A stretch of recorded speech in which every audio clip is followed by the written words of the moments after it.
We could say that English, maybe even English of the 21st century, is really coming from the 36 plays of Shakespeare and the 1611 King James Bible. These are the beginnings.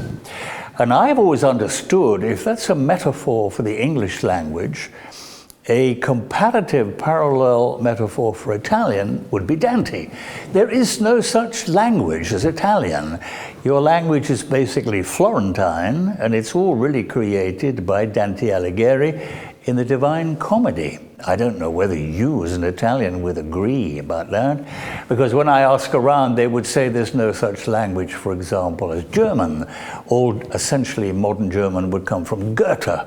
So we're thinking of the major, I suppose, literati, Shakespeare, Dante, and Goethe, all at different historical times, who were really responsible, I suppose, for contemporary languages.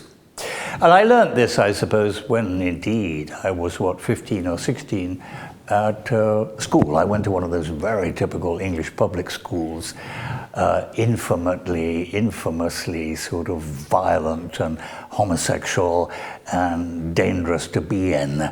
But it is the education of an English gentleman. And although I think English gentlemen have rather disappeared from the world now, I suppose I'm indebted to that sort of background. But then, I suppose in my early career, I became more and more fascinated, very largely through painting and drawing. I remember being fascinated by Botticelli's illustrated version of Dante's Inferno, and I was excited about trying, like so many other people, to work out the geography, which is extraordinarily difficult to do, and there are so many, I suppose, different versions of that. And then probably in the late 1970s, when I was working for the BBC, making all sorts of documentary programs, a lot of them very experimental, I met an English painter called Tom Phillips. I don't know whether it's a name you knew. He's an Oxford graduate and had spent years in academia before he went to art school. But he was passionately interested in what we might describe in inverted commas as illustrated Dante, all those people who had attempted, and you must know far more of them than I do, to try and find a way to visualize, to make a visual representation of what Dante was on about. And he and I were commissioned by the BBC to make a version of Dante, the whole Divine Comedy, for television. All sorts of interesting problems. You know, we had to somehow certainly respect the original, but we needed to make it work for a small screen. We needed to make it work for very largely a non-academic audience. And obviously there was a problem about budgets as well, because, as you know, the Divine Comedy is a huge work. But I began, often through Tom Phillips indeed, but also reading, to be very fascinated about the Divine Comedy as an encyclopedia. It was suggested to me that if you studied Dante's Divine Comedy, even in contemporary terms, 20th century, 21st century, it would teach you absolutely everything. For example, Dante would teach you how to change a baby's diaper, but also how to build a United States aircraft carrier. If you actually examine the book well enough, it was such a compendium of encyclopedic knowledge, it would tell you everything about everything. I was very interested in this idea of putting all the world's knowledge in one place, and I've always been interested in encyclopedias, for example, the classical French before the French Revolution, so Diderot and D'Alembert, for example, is the first attempt, I suppose, to be able to totally organize all the world's knowledge in one place. But if you think of all the dictionary makers in England, that would be Samuel Johnson, who made the first English dictionary. Or if indeed, some of these things are conscious, some of them unconscious. I always get the impression with Dante knew what he was doing. He really knew around about the year 1300 to try and put all the world's knowledge in one place.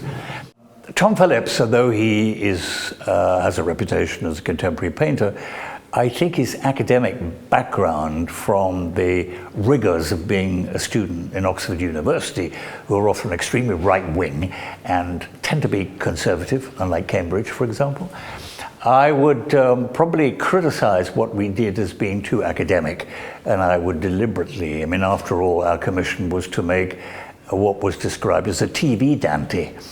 And obviously scholars and academics would be interested indeed, I suppose, in such a phenomenon. The aim of that was really to introduce Dante to a wider, much more public, non-scholastic work. And I would have certainly more ideas about being more open-minded and also very much make an attempt to make it much more contemporary. I don't in any way disown the original one, but again, I suppose as a resume, let's have a freer and more inventive use of the language, and let's try and make it have a more popular face.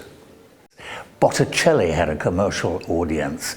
All those 19th century illustrators likewise, and they were popular. So this isn't a recent thing. I think people are fascinated by the sex and the violence and the spectacular activity, which is certainly part and parcel of the Inferno. But that's always true, isn't it? You know, hell is always interesting, and heaven is always boring. Can you imagine, you know, the notion, singular ideas, I suppose, in the Western world about heaven? You know, I suppose, you know, it's nothing ever happens. There are no events there. Everybody sits around, you know, sitting on a fleecy cloud along with their saints and et cetera, et cetera. So that Christian idea is very boring. So I don't think many of us spend much time doing that. Well, you know, certainly I'm not the first to say that Dante's Divine Comedy is very, very visual. It has, even from those first beginning lines, an extraordinary grip on visual imagination. So it's not at all difficult to be able to make that transliteration. In fact, it's so visual that it beggars description. I mean, you would have to have a huge amount of, shall we say, television canvas, cinematic canvas, to be able to contain everything.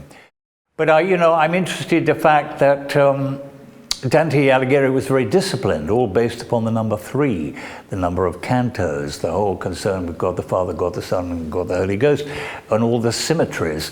That I find very interesting, because I'm not really very interested in narrative. I think cinema is a very poor narrative medium, and also, to my great chagrin and disappointment and melancholia, we basically don't have an imagistic cinema. We have a very literary, text-based cinema, which I think is an absolute tragedy. I say that because I'm trained as a painter, and we ought to have a painter's cinema. Well, we don't. We have a writer's cinema, and I think that all writers for the cinema should be shot.